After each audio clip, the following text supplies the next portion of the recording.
ചീളക്കരയിൽ സിയാറത്തിന് പോയി.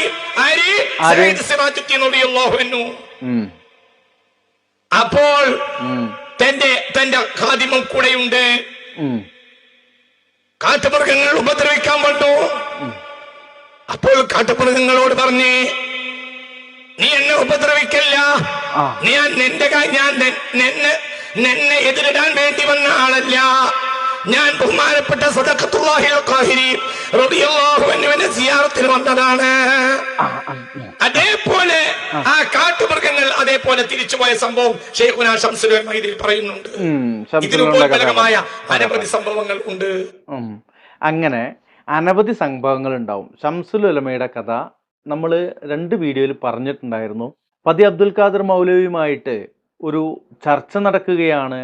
ആ ചർച്ച അള്ളാഹുവിൻ്റെ ജലാലത്തിൻ്റെ ഇസ്മിനെ കുറിച്ചുള്ള ചർച്ച നടക്കുകയാണ്. ആ ചർച്ചയ്ക്ക് പോകുമ്പോൾ ചോദിക്കുന്നുണ്ട്, നെയ്യമൗലവി ചോദിക്കുന്നുണ്ട് ശംസുൽ ഉലമയോട്, പതി അബ്ദുൽ ഖാദർ മൗലവി പ്രമാണമായിട്ട് വരും, നമ്മൾ എന്തുമായിട്ടാണ് പോകുന്നത് എന്ന് ചോദിക്കുമ്പോൾ, അപ്പോൾ ശംസുൽ ഉലമ എന്ന് പറയുന്ന ഇവരുടെ ഇ.കെ. അബൂബക്കർ മൗലവി പറയാണ്, പതി അബ്ദുൽ ഖാദർ മൗലവി അല്ല ഒന്നേള്ളൂ എന്ന് പറഞ്ഞാൽ അല്ല 2 ഉണ്ട് എന്ന് പറഞ്ഞിട്ട് ജയിച്ചിട്ട് പോരും എന്നൊക്കെ. അത് മറ്റൊരു കഥ. എന്നിട്ട് ചർച്ച നടന്നുകൊണ്ടിരിക്കുമ്പോൾ ജലാലത്തിന്റെ ഇസ്മ അള്ളാന്ന് പറയാൻ പറ്റൂല, അല്ലാന്ന് പറയണം എന്ന് പതി അബ്ദുൽ ഖാദർ മൗലവി പറയാണ്.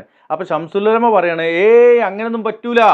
അപ്പോ പതി അബ്ദുൽ ഖാദർ മൗലവി പറയാണ്, ഇത് സദഖത്തുല്ലാഹി ഖാഹിരി പറഞ്ഞ കാര്യമാ എന്ന് പറയുമ്പോൾ, അങ്ങനെ ആരൊക്കെ എന്തൊക്കെ പറഞ്ഞിട്ടുണ്ടാവും, ഇതൊക്കെ നമ്മൾ ഏറ്റെടുക്കണോ എന്ന് ഇ.കെ. അബൂബക്കർ മൗലവി ചോദിക്കുകയാണ്.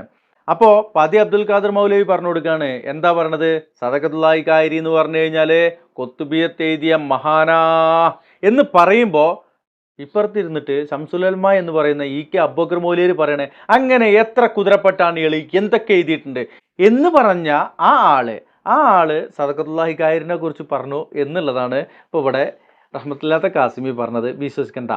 ഇവരുടെ ഉള്ളിലേക്ക് ഇറങ്ങി ചെന്ന് കഴിഞ്ഞാൽ ഇതിനേക്കാട്ടിലും അപ്പുറമുള്ള കുറേ കഥകൾ നമുക്ക് കേൾക്കാൻ കഴിയും. ഇൻഷാ അല്ലാഹ് ഇതുപോലെയുള്ള കുറേ കഥകൾ ഇവർ അങ്ങോട്ടും ഇങ്ങോട്ടൊക്കെ തിരിച്ചും മറിച്ചും ചാടിയും കളിച്ചൊക്കെ പറഞ്ഞിട്ടുണ്ട്. കുറേ കുട്ടികൾ ആ വീഡിയോയിൽ നിങ്ങൾ കണ്ടില്ലേ, കുറേ മുതഅല്ലിമീങ്ങളായ കുട്ടികളുടെ മുമ്പിൽ ഇരുന്നിട്ട് പുളു അടിച്ച ഒരു ഖുർആൻ്റെ ഒരു ആയത്ത് ഓതിയിട്ട് പറഞ്ഞു കൊടുക്കുന്നില്ല, ഒരു സ്വഹീഹായ ഹദീസ് അത് പറഞ്ഞു കൊടുക്കുന്നില്ല, അല്ലെങ്കിൽ ഇമാമീങ്ങളെ ഏതെങ്കിലും ഒരു ഇബാറത്ത് എന്തെങ്കിലും ഒരു വിഷയം അതൊന്നും പറഞ്ഞില്ല. ഇവർക്ക് പറയാൻ ഈ കള്ളക്കറാമത്ത് തന്നെ ഉള്ളൂ. കള്ളക്കറാമത്ത് പറയാ വേറെ എന്തെങ്കിലും വിറ്റൽക്ക് അറിയോ? പഠിച്ചിട്ടില്ല.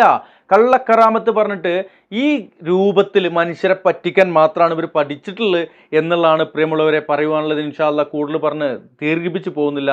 ഒരു പ്രഭാഷണത്തിന്റെ ചെറിയൊരു ഭാഗം അതിന്റെ ബാക്കിൽ ചേർക്കുന്നുണ്ട്, എല്ലാവരും കാണുക. അസ്സലാമു അലൈക്കും വറഹ്മത്തുള്ളാഹി.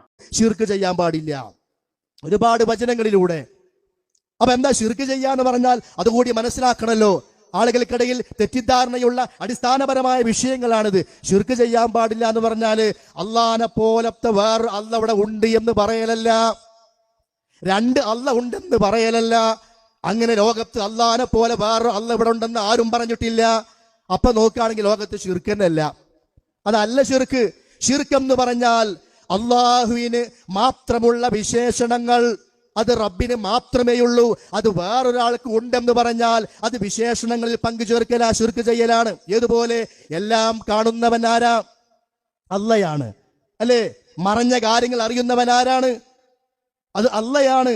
അള്ളാഹ്ക്ക് പകലെന്ന വ്യത്യാസമില്ല, രാത്രി എന്ന വ്യത്യാസമില്ല, കടലെന്ന വ്യത്യാസമില്ല, കരയെന്ന വ്യത്യാസമില്ല. അള്ളാഹ്ക്ക് ഗൈബെന്ന വിഷയമില്ല. എല്ലാം അവൻ കാണും, എല്ലാം അവൻ അറിയും. ഇത് റബ്ബിന്റെ മാത്രം വിശേഷണം. അത് ഇന്ന ആൾക്കുണ്ടെന്ന് പറഞ്ഞാലോ അവൻ ശിർക്ക് ചെയ്തു, ആ വിഷയത്തിൽ ശിർക്ക് ചെയ്തു. ആ ശിർക്കാണ് ഇന്നിവിടെ നടന്നുകൊണ്ടിരിക്കുന്നത്. യാമൻ അലാ ഫറഅ മാ ഫിൽ ഗുയൂബി വമാ തഹത الثرى وظلا من ليل منسدل أنت الدليل لمن حارت مذاهبه أنت الغياث لمن ضاقت به الحيل. ഇത് ഖുർആന്റെ ആയത്തല്ല, മടവൂരിന്റെ മൗലിദാ. CM മടവൂരിന്റെ പേരിൽ ഉണ്ടാക്കപ്പെട്ട CM മൗലിദാണിത്. എന്താ പറയുന്നത്? യാമൻ അലാ ഫറഅ മാ ഫിൽ ഗുയൂബി വമാ തഹത الثرى وظلا من ليل منسدل.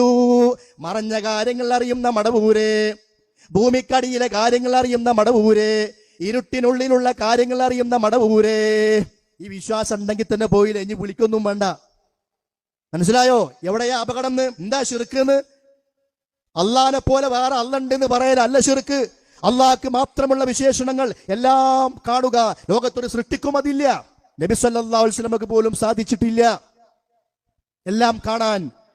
എന്നാൽ അള്ളാഹു തആല വഹയിലൂടെ അറിയിച്ചു കൊടുക്കുന്നതുണ്ട്, അത് നബിമാർ അറിയും, അത് മറ്റൊരു വിഷയം. അതല്ലാതെ എല്ലാം കാണാനുള്ള കഴിവ് സമീഅ്, അലീം, ലത്തീഫ്, ഖബീർ അത് റബ്ബ് മാത്രമാണ്. പക്ഷേ ഇവിടെ വിശ്വാസത്തിൽ ശിർക്ക് പഠിപ്പിച്ചുകൊണ്ടിരിക്കുക. നമ്മൾ അറിയാതെ അതും ചൊല്ലും. CM മടവൂരിന്റെ മൗലിദല്ലേ, അത് മദ്ഹല്ലേ, ഉസ്താദുമാർ പറഞ്ഞതല്ലേ, എന്താ ചൊല്ലിയാ കുഴപ്പം? നമ്മളിങ്ങനെ ചൊല്ലുകയാണ്. എന്താ ചൊല്ലുന്നത്? ഭൂമിക്കടിയിലെ കാര്യങ്ങൾ അറിയുന്ന മടവൂരേ. അറിയോ? ഇല്ല. ആ വിശ്വാസം പിഴവിന്റെ വിശ്വാസമാണ്. നിങ്ങൾ വിശ്വസിച്ചാലും ശരി, ഇല്ലെങ്കിലും ശരി, അത് ശിർക്കിന്റെ വിശ്വാസമാണ്. സഹോദരങ്ങളെ, അല്ലാഹു തആലയുടെ സംബന്ധിച്ചിടത്തോളം ആകാശം ഉണ്ടാക്കാൻ, ഭൂമി സൃഷ്ടിക്കാൻ ഒരു പ്രയാസമുള്ള കാര്യമല്ല. ഖുർആൻ തന്നെ പറയുന്നുണ്ട്, ഇവയെ സൃഷ്ടിച്ചത് കൊണ്ട് അള്ളാഹ്ക്ക് ക്ഷീണം വന്നിട്ടില്ല, ഇനി ഇവയെ സംരക്ഷിച്ചു കൊണ്ടിരിക്കുന്നു, അള്ളാഹ്ക്ക് അതിൽ ഭാരമില്ല. വലാ യഊദുഹു ഹിഫ്ളുഹുമാ, ആകാശഭൂമികളുടെ സംരക്ഷണം അള്ളാഹ്ക്ക് ഭാരമുണ്ടാക്കുന്നതല്ല. കാരണം അവനെന്താ? അവൻ എല്ലാറ്റും കഴിവുള്ളവനാണ്, ഖദീറാണ്. അള്ളാഹ്ക്ക് ഒന്നും സൃഷ്ടിക്കാൻ ക്ഷീണിക്കേണ്ടതില്ല, വിയർക്കേണ്ടതില്ല, പ്രയാസപ്പെടേണ്ടതില്ല. കാരണം ഇന്നമാ അംറുഹു ഇദാ അറാദ ശൈഅൻ അൻ യഖൂല ലഹു കുൻ ഫയകൂൻ. അല്ലാഹ് ഒരു കാര്യം ഉദ്ദേശിക്കുകയും ഉണ്ടാകി എന്ന് പറയുകയും ചെയ്താൽ ഉടനെ അത് ഉണ്ടാവുകയാണ്. അത് അള്ളാഹു അതിലിങ്ങനെ പണിയെടുക്കേണ്ട ആവശ്യമില്ല. അത് റബ്ബിന്റെ പ്രത്യേകതയാണ്. കുൻ, ഉണ്ടെന്ന് പറഞ്ഞാൽ അത് ഉണ്ടാകും. ആ വിശേഷണം ലോകത്തൊരാൾക്കുണ്ടെന്ന് പറഞ്ഞാലോ അത് ശിർക്കാണ്. അത് അംഗീകരിക്കാൻ സൽബുദ്ധിയുള്ള നമ്മൾ തയ്യാറാകണം. കാരണം ഇത് പരലോകത്തിന്റെ വിഷയ.